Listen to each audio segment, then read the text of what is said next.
Hi everyone. So once again we're back to the openings part. We're talking about gambits and thinking about what am I supposed to show you tonight. I came across with this interesting gambit which is called wing gambit against French defense. When I start studying with most of my students and then when I just have to create their opening repertoire, it's very interesting that most of them tell me that if, for example, I ask them, what do you hate the most? What do you want to first check to play against? What's the variation where you have absolutely biggest problems? They usually tell me it's the French opening. And you know, all those classic French stuff are a little bit boring or more or less, like well known. So I just want to show you this wing gambit against French. It's a very interesting approach because French players are positional guys. They also like kind of or semi-open positions, but they don't like positions with full of, with lots of tactics, and they actually hate to face this kind of variations. That's why I think that the wing gambit is a good approach. We're just going to try to put this back, to put this actually variation back into fashion, and hopefully, just like with other variations and videos, you're going to enjoy this one as well. Let's go. How does it appear? It appears in French after e4, e6, knight f3 second move. Of course, every French player will play d5. You go with e5, and they go most classical move c5 with the idea of developing this knight to c6. And then you play b4. I played in the past against this move because I used to play French for more than 20-25 years. And I just have to be honest and to say that I was always considering this gambit absolutely unsound for white. And I always took this gambit kind of unserious. And preparing for this lecture, I actually came across all these most important ideas for white and black and realized that I was playing all these years just the wrong variations for black. I'm considered to be a theoretical expert, and playing against this variation absolutely wrongly means that there is something tricky and very sneaky about this line by white. Just to tell you one thing, I said it appears in French. Why did I say that? Because even when you play Sicilians and you play knight f3 and your opponents go with e6, you can play b4 and kind of transpose into this wing gambit. By the way, right after these lectures about French and wing gambit against French, I'm going to teach you how to play Sicilians, actually against Sicilians, and there I'm going to show you how to play wing gambit as well. So after b4, c takes a3. We're going to have the same approach here. So after e4, e6, knight f3, d5, e5, c5, b4. I'm going to divide this lecture into two videos. This one is going to be like more boring because I'm going to show you how to play against the variations where they simply not accept the gambit and when they don't take on b4. So what happens if they play, for example, probably the worst move here, knight c6, but looks kind of logical if they don't want to accept the gambit. What happens if they play very solid opportunity with c4? What happens if they play d4 because they don't want to face d4 by white with logical and pretty common development by white, so they play d4 themselves. And finally, and in my opinion, one of the most solid approaches, b6. Just like I said, once again, today I'm teaching you how to play against the side variations, simply variations, let's just call them anti-gambit variations. And next one, I'm going to teach you how to play against c takes b4. Because most of good players take on b4. Most of players who don't believe that this gambit could work take on b4. And most of players who just like to take some risks, they take on b4. But generally speaking, good players take on b4. Let's take a look at knight c6. Knight c6 is nothing. You just take on c5, push d4 with a tempi, and when they play b6, you play c3. So you build up this pretty solid pawn structure connected from c3 to e5, and quite typical things happen in this variation. So just like in the main line, you just play against everything. Just imagine that there was no pawn on a2. To be honest with you, I even like these positions without pawn on a2. But doesn't matter, this pawn means a lot, because after knight g on e7, bishop d3, here they have to play bishop d7 or h6. Question for all of you could be, and for example, most of low-rated players can go with short castle. So this is the first diagram for you. Let's go. Tactics, fine move for white.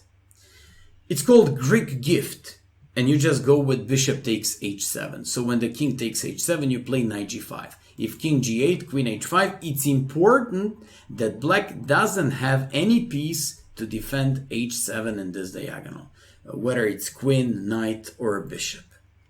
Or if they go king g6, you are completely winning because you play h4, threatening h5, and king is in danger. Actually, they're going to either get mated or lose the queen in the best case scenario. So don't forget about this Greek gift. It happens in so many positions of this line, and don't forget about it. So after knight c6, b takes, bishop takes, d4, bishop e6, c3, knight g on e7. Why did I play bishop b6? Because they keep the possibility of developing this knight in a logical way. If they play like bishop e7, then they have lots of problems with this bishop, but even more problems with this knight. So just because of this, I gave you like more classic approach, bishop e6. Even Robert Hibner, famous German GM, put the bishop back on b6 once. And after knight e7, bishop d3, like I said, they have to play h6 in order to avoid bishop h7 Greek gift idea. So after they play like bishop d7, castles, h6, it's very important to know your plans. So you usually go with this knight, knight a3, knight b5. It's one of the classic approaches in the system. They go a6, of course, to prevent knight b5, and now you don't waste your time. You just go with your knight on c2, and this knight goes on e3. From one point of view, you're freeing a3 square for the bishop, so you just need to take like a strong diagonal. And from another point of view, knight on e3 wants to fight against knight on f5, and possibly, maybe, just because the pawn is on h6, if they go with short castle afterwards, you maybe want to go with some knight g4 threatening on h6, sacking there. But you also like rook b1 to take some measure of precaution, to play like against this bishop and pawn on b7, to play bishop a3, to go with knight g4, and finally to go with probably the most important idea here. It's the better way, bishop c2, queen d3. Knight c6 is bad. If they play c4, it's quite an interesting line, because a bishop has just opened up and wants to take on b4. For example, when I prepared myself with the black pieces, I thought about not accepting this gambit and playing c4. Although this variation looks a little bit better for white. You play c3, defending this pawn, and threatening d3 to break the pawn on c4. When they play a5, that's the most common move and approach by black in the systems. Anything else, white just plays d3, captured by bishop, and gets like a pretty logical attack on the king side. So when they play a b5, you just break with a5. They can't play a6 because you take and rook on a8 is hanging.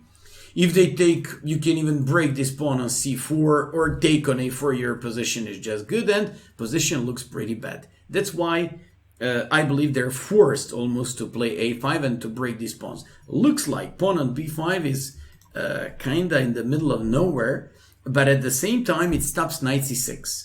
When they play knight d7, hoping to play knight c5 and covering d3 square, we just play d3 on time. We open up the light square bishop, we threaten on c4, and now they have to take. Bishop takes, and this is a critical position. So if it's white's turn, white wants to play short castle, knight g5, rook e1, sorry, knight g5, queen h5, or queen f3. So there are two approaches by black. queen c7, which is the main move, attacking this one and pressuring c3, so you can't move this knight to d2 or a3, but in these positions it goes on d2. And there is approach with f6. f6 looks like a logical approach here, but you just need to play like in Nimzowitsch, like in old times. So you just have to control and to keep the blockade of e5. F takes, knight e5, you threaten queen h5. They have to play knight g on f6, in which case you go knight d2. What do you want to go for? You want to play short castle, you want to put your rook on e1, you want to either break in the center with c4 or play knight d on f3 over solidifying control of e5 square. Position looks good. If they play knight e5, queen f6, you just go knight d7. And when they play bishop d7, you put your bishop back on g3. When they, for example, take development of this knight on h6 to go on f5, you go short castle, knight f5, you give up bishop for the knight and play knight e2. Once again, I have to remind you, even though you play the gambit here, you're not down a pawn. You just want to play c4, you want to play rook e1, knight f3, knight e5, knight e4, and position looks good. Bishop b5 would give us good chances after rook e1, so they have to play bishop e7, knight f3, bishop b5, once again knight e4, probably knight d4, queen d3, and something like that, but you even have like rook e1 and no big deal. And after castle, you just go with rook e1. When I analyze this position, rook e3 I like very much because it defends this pawn. It keeps controlling these two important outposts for either bishop or knight. And basically, position looks so much more pleasant for white than for black. Even though he's got a bishop here, he doesn't know what to do with his bishops. That's why after bishop d3, I believe queen c7 is a more common approach in practice. You have to defend your probably key pawn in this position. You play queen e2 defending on e5. And after knight e7, usually this knight goes on g6 to go after the e5 pawn. You play castles, knight g6, rook e1, defending pawn on e5, of course, bishop e7. And here I found two approaches by white. Most of GMs in practical games went for h4, sacking the pawn.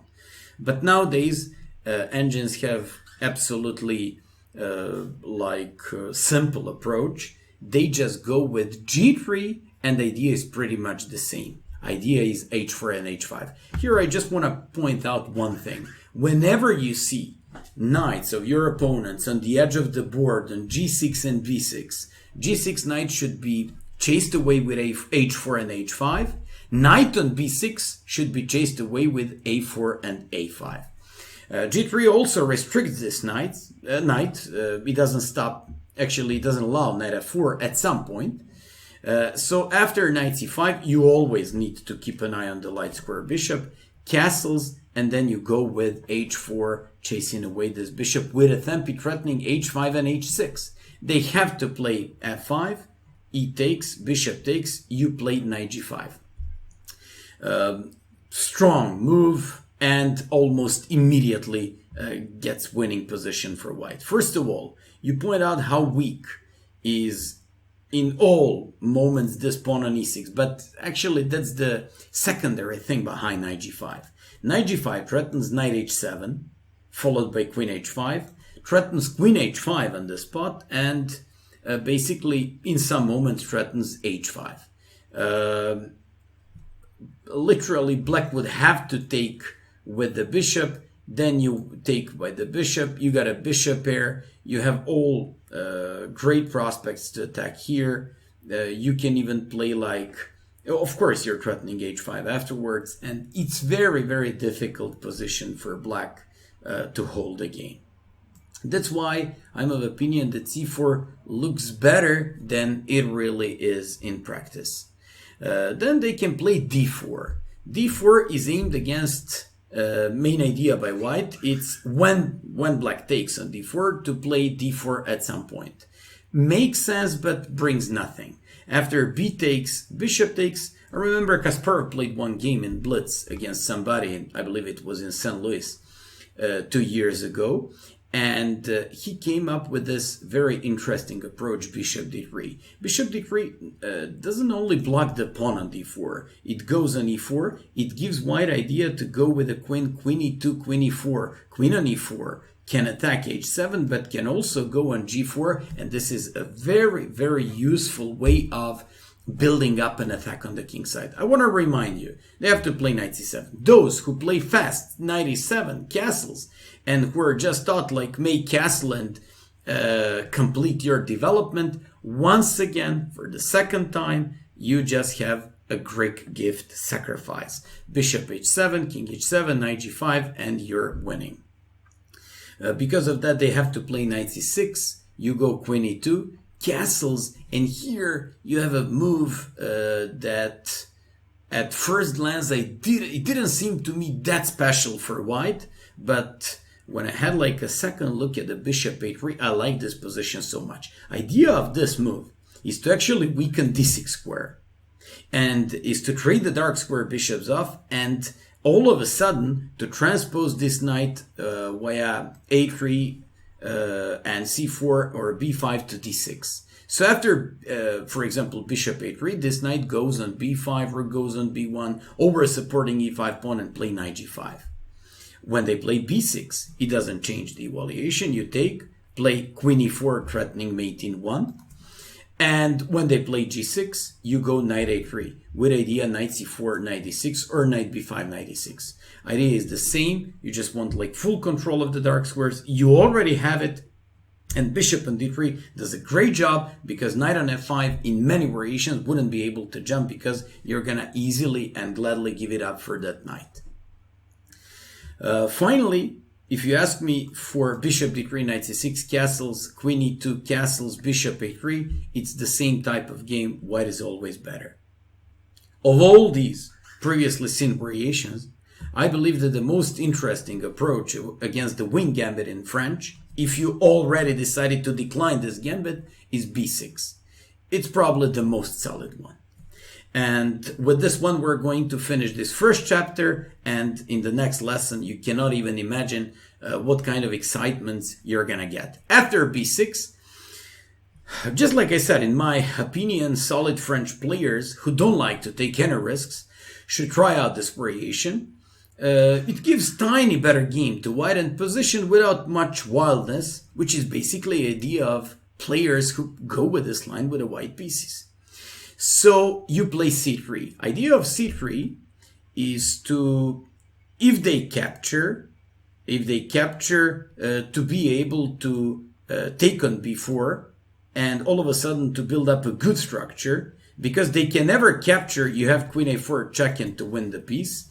And if they go bishop a6, you have b5 limiting knight and bishop, because they have to lose the tempi, then you go like this and you get a great position. So when you play c3, they have to play queen d7. They avoid this check and they want to play bishop a6. That's the most important, let's just say, plan, not just here, but in all French type of games. So they go queen d7 by bishop a6. You go a3. Another point is b takes c5 and d4, which is also fine to give white a little bit better position, but I prefer a3. Idea behind a3 is to push d4, in which case they would have to take on d4 and we would get a very, very promising type of advanced French ideas because we already pushed like a3 and b4 on the queen side. They play bishop a6. We take and play castle and play d4. Position looks better for white.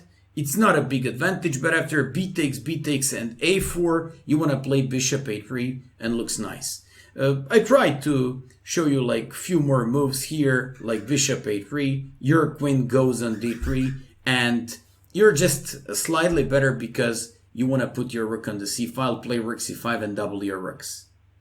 That's why they play d4 to stop your d4 idea. But it's not too many different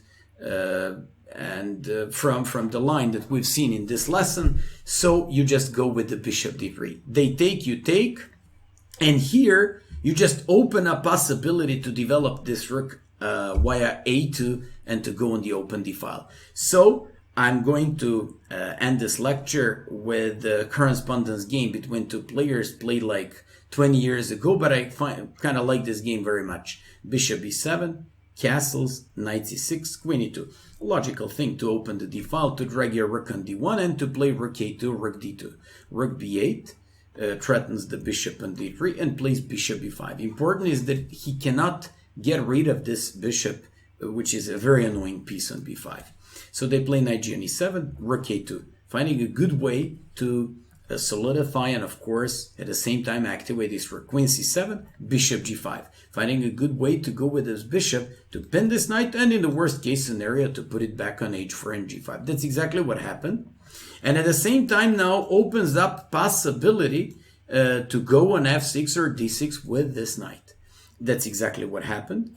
Knight f5 to eliminate the dark square bishop, but knight on e4 becomes a monster. Now you can't do anything. And after castles, look how the game ended. Knight f6 check.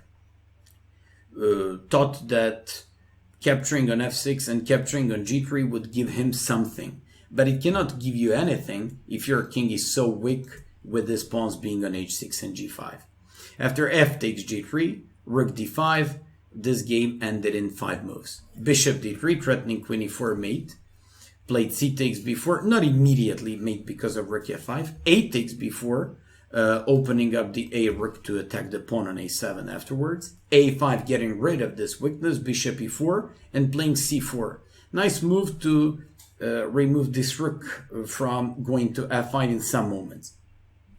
After rook d7, bishop e1, threatens some battery. A takes b4, knight e5, threatening the rook, but more importantly going with the queen on h5.